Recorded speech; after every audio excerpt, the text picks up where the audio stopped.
Bonjour, alors aujourd'hui on se retrouve pour une première vidéo d'une série de deux vidéos sur une démonstration du théorème spectral.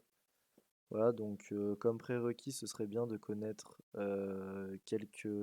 enfin, d'avoir quelques bases sur la réduction d'endomorphisme, donc les espaces propres, etc. Et quelques bases en orthogonalisation, parce qu'on va s'en servir un petit peu. Donc dans cette première vidéo, on va parler du théorème de Riesz. On va définir ce que c'est que l'adjoint d'un endomorphisme, on va montrer son existence et son unicité, on va montrer un lemme sur la matrice de l'adjoint, et on va parler de ce que c'est qu'un auto-adjoint. Voilà.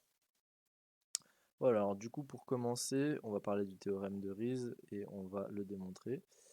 Donc l'objectif c'est de montrer que, oh là, par contre je vais bien l'écrire, l'application qui va aller d'un espace E à l'espace des applications de E dans R, qui du coup a un élément A associe une certaine application, qui à X va associer le produit scalaire de A et X. Donc l'objectif c'est de montrer que cette application grand F, elle est isomorphe. Alors, ce qui n'est pas déconnant parce que si on note E, alors bien évidemment on est dans un espace euclidien, donc E est dimension finie. Si la dimension de E est égale à n, alors évidemment la dimension de l'espace des applications qui va de E dans R, c'est égal, alors du coup, dim, c'est égal à la dimension de E fois la dimension de R, c'est-à-dire n fois 1. Donc pour commencer, pour montrer que grand F est un isomorphisme, on va montrer que c'est bien une application linéaire. Donc si on prend A, B qui appartiennent à E et lambda qui appartient à R, qu'est-ce que nous donne f de lambda A plus B? Par définition, ça nous donne la fonction f de lambda A plus B, qu'on peut écrire comme cette application du coup, lambda A plus B scalaire x. Donc par bilinéarité, on peut sortir le lambda euh, x pardon, plus B scalaire x. Ça nous donne tout simplement lambda f de A plus f de B, enfin grand F. Enfin, du coup là, on a bien lambda grand F de A plus grand F de B. Voilà. Donc on a bien grand F qui est linéaire. Maintenant, ce qu'on aimerait montrer, c'est que F est bijective. Étant donné qu'on a la dimension de E qui est égale à la dimension des applications de E dans R, on a juste à montrer l'injectivité.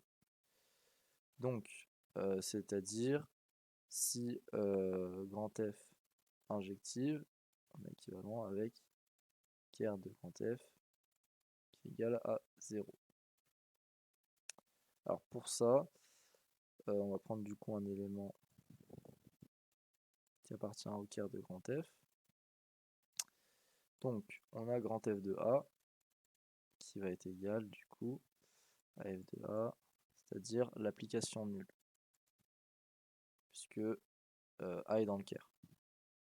Donc l'application qui a X associe 0. Qu'est-ce que ça veut dire ça? Ça veut dire que pour tout X appartenant à E, X scalaire A, c'est-à-dire l'application FA, égale 0. Et ça veut juste dire que A appartient à l'orthogonale de E, qui est réduit à l'élément 0. Donc ça veut dire que A égale 0. Donc là, on a bien que ker de F est réduit à l'élément 0. Donc ça nous permet d'affirmer que F est injective. Alors, F bijective, c'est donc bien un isomorphe. Enfin, F isomorphisme.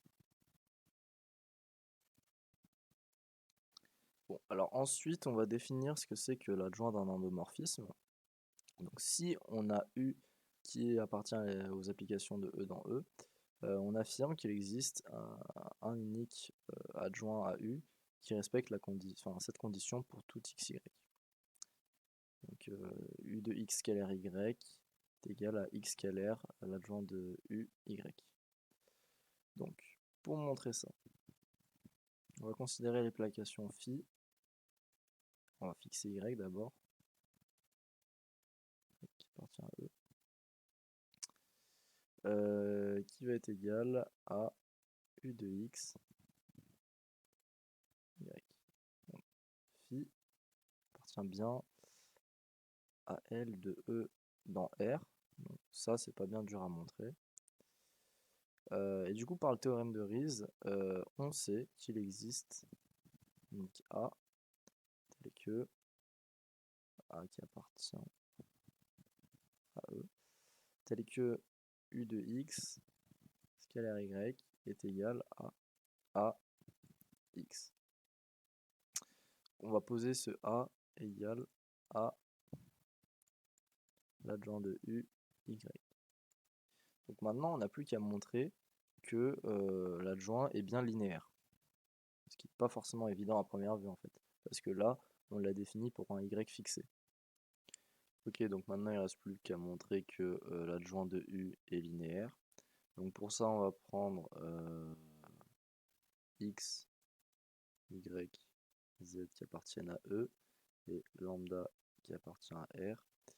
Et on va regarder du coup U de x, lambda y plus z. Donc, par le même argument, on sait qu'il va exister un unique A tel que cette bêtise est égale à l'adjoint de U, lambda y plus z, x. Donc là, l'objectif, ça va être de montrer que ça, c'est linéaire. Donc ça, on peut aussi l'écrire d'une autre manière parce que le produit scalaire est bilinéaire. Donc on va l'écrire comme lambda u de x y plus u de x z. Alors, sachant que on peut encore utiliser Riesz, on va dire qu'il existe des uniques A' et A seconde qui appartiennent à E, tel que ça va être égal à lambda adjoint de UY scalaire x plus adjoint de Z x. En posant bien sûr A' égale U adjoint de Y et A seconde U adjoint de Z. Voilà. Donc maintenant, c'est toujours des produits scalaires, donc on peut tout remettre ensemble, ce qui va nous donner lambda U adjoint de Y plus U adjoint de Z scalaire x. Et étant donné que ce A, le premier là, il est unique, on a que U adjoint de lambda Y plus Z égale lambda U adjoint de Y plus U adjoint de Z. Ce qui montre que l'adjoint est bien linéaire. Alors ensuite, on va démontrer un lemme qui va nous servir par la suite. Donc, si on prend une application de E dans E, on se place dans une base B qui est orthonormée. Alors si je note A, la matrice dans la base B de U, si je transpose cette matrice, j'obtiens la matrice dans la base B de l'adjoint de U. Donc a priori, cette proposition, elle n'est pas vraiment évidente. Il n'y a aucune raison que ce soit vrai. Donc on va la démontrer. Donc on va noter B, la matrice de l'adjoint de U. Donc là on aura du coup les coordonnées de la base. Et là chaque colonne, du coup ça va être l'image de ces coordonnées. Donc si je prends un J qui appartient à un à N et que je m'intéresse à la colonne J. qu'on va voir en fait, c'est les coordonnées de U adjoint de EJ dans notre base, B. Donc là, on aura B1J, etc. jusqu'à BNJ. Alors, vu qu'on est dans une base orthonormée, ça, on sait le décomposer dans la base. Ça va être égal au produit scalaire entre U adjoint de EJ, EK, EK. Ça va être nos coordonnées. K qui va de 1 à N. Maintenant, si je prends un I en particulier, et que du coup je m'intéresse à la ligne I, ce qu'on va remarquer, c'est que la coordonnée, en fait, la case BIJ va nous donner la coordonnée en EI de l'adjoint de EJ.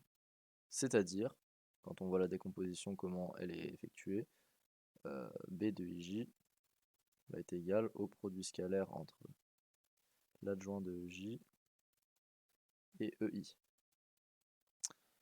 Alors, par la manière dont